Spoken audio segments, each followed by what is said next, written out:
The rain poured heavily outside, its rhythmic tapping against the diner's windows, filling the quiet pauses between the chatter of customers. Emily wiped down the counter, her hands moving mechanically as her mind wandered to the rent notice she had seen that morning. Her son, 8 years old and full of dreams, had asked her innocently, "Mom, will we have a Christmas tree this year?" She didn't have the heart to tell him that even small things like that felt like a luxury. The diner wasn't particularly busy, but the tension in the air made her shoulders heavy. It wasn't new to her. The subtle glances, the hushed whispers, and the occasional customer who didn't bother hiding their disdain. Emily had learned to keep her head down and push through. Just a few more hours, she whispered to herself, brushing a loose strand of hair out of her face as she picked up the next order slip. A group of men sitting in the corner booth caught her attention. They were laughing loudly, but their eyes followed her every move. One of them muttered something as she walked by, and the others burst into laughter. She didn't catch the words, but she knew the tone. It was sharp, mocking. She delivered their food with a polite smile, ignoring their snickers. When they left, the table was a mess, and the tip was a big, fat zero. As she cleaned up, Sarah walked by, smirking. "Guess they didn't like your service," she said, her tone dripping with fake sympathy. Emily ignored her, biting back a retort. Sarah was good at making digs that sounded harmless on the surface, but cut deep if you knew where to look. The door jingled, pulling Emily's attention. A man walked in, wearing a plain hoodie and jeans, looking almost ordinary if not for the quiet confidence in his stride. He took a seat in the far corner, away from the noise. Emily grabbed her notepad and made her way over, her feet aching but her smile intact. "Good evening," she said softly. "What can I get you?" The man looked up, his face partially shadowed by the hood.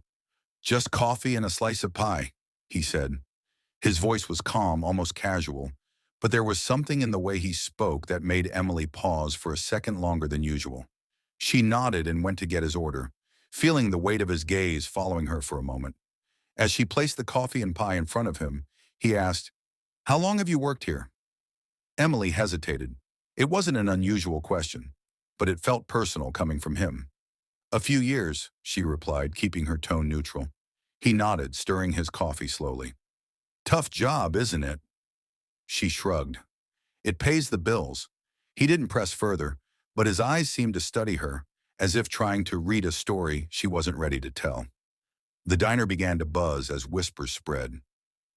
"Is that?" someone murmured near the counter. A young couple discreetly took out their phones trying to snap pictures. Emily glanced over her shoulder, confused by the sudden excitement. That's when she heard Sarah's voice. "Oh my God, Emily! Do you even know who that is?" Emily frowned, looking back at the man, who now seemed completely unbothered by the attention. "No," she admitted. "That's Elon Musk," Sarah hissed, her voice brimming with envy. "You're serving Elon Musk." Emily blinked, glancing at the man again. He didn't look like someone who had the power to make or break worlds. But then again, what did someone like that even look like? She returned to his table, her hands slightly trembling now. "Anything else I can get you?" she asked. He smiled faintly. "No, this is great. Thank you, Emily." Her name sounded strange coming from him, and she wondered how he had caught it, maybe from the name tag pinned to her apron, or maybe he had overheard someone mentioning it. She nodded and walked away, trying to act normal even as the tension in the room grew thicker. When he finally stood up to leave, he placed a napkin on the table, folding it neatly. Underneath it, there was an envelope. He nodded at her once before walking out into the rain, his figure disappearing as quickly as it had appeared. Emily approached the table, unsure of what to expect. Her heart raced as she picked up the envelope, its weight heavier than it should have been. Something about this didn't feel ordinary. She opened it slowly, her hands trembling, as a mix of curiosity and fear swirled in her chest. Inside was a folded piece of paper and something else. A check. Her breath caught as she saw the amount. Her mind couldn't process it. She unfolded the paper, her eyes scanning the words written in neat handwriting. "Hard work and kindness never go unnoticed. The world needs more people like you. Use this for whatever dreams you've put on hold." Her legs felt weak, and she had to sit down to keep from falling. The diner buzzed around her. But in that moment, all she could hear was the pounding of her own heart. She clutched the note tightly, tears welling up in her eyes. For the first time in years, she felt seen. Emily sat frozen in her seat, staring at the check. The numbers swam in her vision, too unreal to comprehend. $10,000. Her fingers gripped the note so tightly that it crumpled slightly. The sound of the diner began to trickle back into her awareness. Hushed whispers, gasps, and murmurs spreading like wildfire. Sarah leaned over her shoulder, her voice dripping with disbelief. Is that real? Did he seriously leave you that? Emily quickly folded the note and slipped the check into her apron pocket, her heart racing. She felt every eye in the diner on her, the weight of their stares making her want to sink into the floor. I don't know, she stammered, trying to compose herself. Oh, come on, Emily, Sarah pressed, her voice sharper now. What did he say to you? Why would he give you that much money? Emily shot her a glare. I don't know, Sarah. Maybe because I was doing my job? Sarah scoffed, crossing her arms. Yeah, sure, because doing your job gets you a tip bigger than most people's salaries.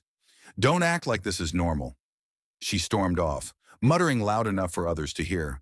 Some people just get lucky, I guess. Emily felt her cheeks burn.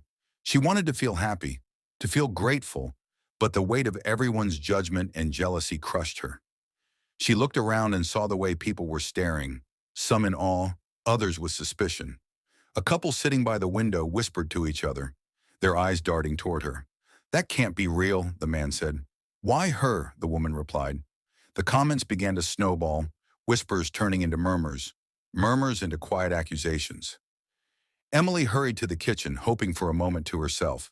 She leaned against the counter, her hands trembling as she pulled the note back out to read it again. The words brought tears to her eyes once more. Hard work and kindness never go unnoticed. It felt like validation for all the times she had swallowed her pride, all the times she had endured mistreatment and racism just to keep going. But it also felt overwhelming, like a responsibility she hadn't asked for. Her thoughts were interrupted by the sound of her manager's voice. Emily, can I see you for a minute? Mr. Robinson stood in the doorway of his office, his face unreadable. Emily wiped her eyes quickly and followed him inside, shutting the door behind her. I've been hearing things, he began, his voice low but firm. Did Elon Musk really leave you that check? Emily hesitated, her instinct to hide kicking in. He left me something, yes, she admitted cautiously. And you're sure it's not some kind of misunderstanding? People are talking, Emily. It's making the diner look, well, let's just say it's raising questions. Her chest tightened. Questions about what? Mr. Robinson sighed, leaning back in his chair. Look, Emily, I'm not saying you did anything wrong, but this kind of attention isn't exactly good for business. People are already wondering if you... He paused, choosing his words carefully. Did something to earn that money? Her stomach dropped. Are you serious? She asked, her voice trembling with a mix of anger and disbelief. I'm just saying, he continued, we need to be careful about the image this diner projects. If this story gets out, people might start coming here for the wrong reasons. Emily stared at him, her hands clenched into fists at her sides. The only thing I did was serve him coffee and pie. If people have a problem with that, maybe it says more about them than it does about me. Mr. Robinson frowned, clearly uncomfortable. I'm not accusing you of anything, Emily. I need you to keep this low-key, okay? Don't talk to anyone about it, especially not the media. Emily nodded stiffly and walked out of the office, her emotions bubbling dangerously close to the surface. She had done nothing wrong, and yet she felt like she was being punished for it. As she stepped back into the diner, a man in a suit walked in. His presence was commanding, his eyes scanning the room before landing on her. Excuse me, he said, approaching the counter. Are you Emily? Her heart skipped a beat. Yes, why? He smiled, though it didn't quite reach his eyes. I'm with a local news station. We've been hearing some interesting things about tonight, and I'd love to ask you a few questions. Emily's breath caught. This wasn't over. It was just beginning. Emily felt her chest tighten as the man in the suit stood before her, waiting for a response. The diner fell silent, the buzz of curiosity reaching a fever pitch. She glanced at her manager, who was watching from his office door, his expression a mix of concern and warning. I... I don't think I'm the right person to talk to, Emily stammered, her voice barely above a whisper. The man gave her a practiced smile, the kind reporters wear when they're trying to look friendly, but are really fishing for a story. I understand it's overwhelming, he said smoothly. But people love stories like this. Hard-working folks getting recognized for their efforts. And Elon Musk? That's not something you see every day. Emily shifted uncomfortably, her eyes darting around the diner. She could feel the weight of everyone's stares, the unspoken questions hanging in the air. She didn't want this. She didn't want to be the center of attention, especially not like this. I really don't have anything to say, she managed, her voice firmer now. The reporter opened his mouth to press further, but a voice interrupted him. You heard her. Everyone turned to see a man standing near the entrance, his coat dripping with rain. It was the man in the hoodie, Elon Musk himself. The diner fell into stunned silence as he walked back in, his calm demeanor contrasting sharply with the tension in the room. Elon, the reporter said, his tone shifting to one of eager politeness. We didn't expect you to still be here. I forgot something, Elon said casually, walking past him and straight to Emily's side. He placed a hand lightly on the counter and looked at her. Is everything okay? Emily was too stunned to speak. She could barely nod, her mind racing to catch up with what was happening. The reporter, sensing an opportunity, jumped in. Mr. Musk, if I could just ask... You can't, Elon cut him off, his tone polite but firm. He turned back to Emily. I'm sorry if my gesture caused you any trouble. That wasn't my intention. Emily shook her head quickly. No, it's not. I mean, it's fine, it's just... a lot. Elon nodded, his expression softening. I understand. He glanced around the room, his eyes briefly meeting those of the gawking customers and staff. Then he turned back to the reporter. I'd appreciate it if you gave her some space. This isn't about making headlines. The reporter hesitated, clearly torn between respecting Musk's request and losing a golden story. After a moment, he gave a small nod and left, though not without a lingering glance at Emily. The tension in the diner didn't dissipate entirely, but it eased slightly as the reporter walked out. Elon leaned closer to Emily, lowering his voice. If anyone gives you a hard time because of this, let me know. Emily blinked, struggling to process his words. How would I even... He pulled out a business card and slid it across the counter. Call or email, seriously. Before she could respond, he straightened and looked at the rest of the diner. I hope you all have a good night, he said simply, then walked back out into the rain, leaving the room in stunned silence once again. Emily stood there for a moment, staring at the card in her hand. It felt surreal, like a scene from a movie she couldn't quite believe she was in. She slipped the card into her pocket alongside the check, her mind a storm of emotions. The quiet didn't last long. Sarah broke it with a loud, exaggerated laugh. Wow, Emily, you're really milking this, huh? Smiley turned to her, her patience finally snapping. What is your problem, Sarah? Sarah shrugged, smirking. No problem. Just wondering how someone like you ends up with that kind of luck. Must be nice. Emily's fists clenched at her sides. Someone like me? What's that supposed to mean? Sarah's smirk faded, replaced by a look of mock innocence. Oh, you know, hardworking, single mom, always the victim. The perfect sob story. The words hit Emily like a punch, but this time she didn't stay silent. You don't know anything about my life, she said, her voice steady despite the anger bubbling beneath it. And maybe if you spent less time tearing people down and more time doing your job, you wouldn't have to be jealous of someone else's success. The diner went dead silent again, everyone staring at the confrontation. Sarah opened her mouth to retort but seemed to think better of it. She turned on her heel and walked away, muttering under her breath. Emily exhaled shakily, her hands still trembling. She didn't feel victorious, just tired. She grabbed her coat and walked out of the diner, the rain soaking through her clothes as she stepped into the dark night. Her small apartment wasn't far, but the walk felt longer than usual. She couldn't shake the feeling that her life had shifted in a way she wasn't ready for. She climbed the creaky stairs to her door and let herself in, the warmth of the tiny space wrapping around her like a fragile cocoon. Her son was asleep on the couch, a blanket pulled up to his chin. She knelt beside him, brushing a strand of hair from his forehead. He stirred slightly, murmuring, "Mom? I'm here," she whispered, her voice soft. As she sat there, the envelope in her pocket felt heavier than ever. She pulled it out, staring at the check and the card. For the first time in years, she allowed herself to hope. Mr. Robinson gestured for Emily to sit down. She hesitated but complied, her nerves on edge.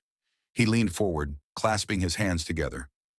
"Emily," he began, his tone measured but firm, "I've been trying to stay out of this, but it's gone too far. There are reporters outside, the customers are distracted, and the staff is, well, let's just say they're not exactly focused on their jobs. I need to know what's going on." Emily clenched her fists in her lap, her heart pounding. "I don't know what to tell you," she said, her voice barely above a whisper. "He left the check, and that's it. I didn't ask for any of this." Mr. Robinson sighed heavily, his eyes narrowing slightly. "Look, I'm not accusing you of anything, but you have to understand how this looks. People are talking, and not all of it is positive. Some of the regulars are already saying they might stop coming here because they think the diner is trying to profit off some publicity stunt." Emily's chest tightened. "I didn't do anything wrong," she said, her voice trembling with a mix of frustration and exhaustion. "I'm not saying you did," he replied, "but this is a business, and I can't afford to lose customers over whatever this is. Maybe it's best if you take some time off until things calm down." Her breath caught. "You're suspending me? For what?" "I'm not suspending you," he said quickly. "I'm just asking you to take a break. For your own good." Emily felt a surge of anger and humiliation. She had worked tirelessly for years, putting up with rude customers, long hours, and unfair treatment. And now when something good finally happened to her, she was being pushed aside as if she were the problem. "Fine," she said, standing abruptly. "I'll take a break, but don't expect me to come back." She stormed out of the office, grabbing her coat from the break room. As she walked out of the diner, the reporters swarmed her, their questions coming at her like rapid-fire bullets. "Emily, why do you think Elon Musk chose you? Do you plan to use the money for something specific? Can you confirm the amount of the check?" She ignored them, pushing through the crowd until she reached the street. Her hands were trembling, her mind racing. She felt like her life was spiraling out of control, and she didn't know how to stop it. That evening, Emily sat at her kitchen table, staring at the check and the business card. Her son played quietly in the corner, blissfully unaware of the chaos that had unfolded. She picked up the card, running her thumb over the embossed letters. She hesitated for a moment, then dialed the number. It rang twice before a familiar voice answered. "Hello, this is Elon." She swallowed hard, her voice shaky. "Mr. Musk, this is Emily, from the diner." "Emily," he said warmly, as if he had been expecting her call. "I'm glad you reached out. Is everything okay?" She took a deep breath, the words spilling out before she could stop them. "I don't know what to do. People are treating me differently. My boss basically told me to leave, and reporters are following me everywhere. I didn't ask for any of this, and now it feels like my life is falling apart." There was a pause on the other end, then his voice softened. "I'm sorry, Emily. That was never my intention. I just wanted to acknowledge your hard work. You reminded me of my mother. She worked hard to provide for me, just like you're doing for your son." Tears welled up in her eyes at his words, but she blinked them away. "I appreciate what you did. I really do. But I don't know how to handle all of this." "I understand," he said. "Here's what we'll do. I'll have my team issue a statement clarifying the situation. That should take some of the pressure off you.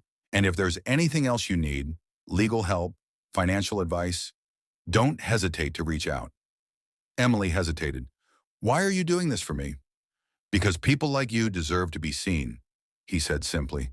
"And sometimes it takes someone with a little influence to make that happen." For the first time in days, Emily felt a sense of relief. She thanked him and hung up, her mind a little clearer. As she sat there, she realized that the check wasn't just money. It was a chance to start over, to provide a better life for her son, to finally break free from the cycle of struggle and doubt. And for the first time, she allowed herself to believe that maybe, just maybe, she deserved it.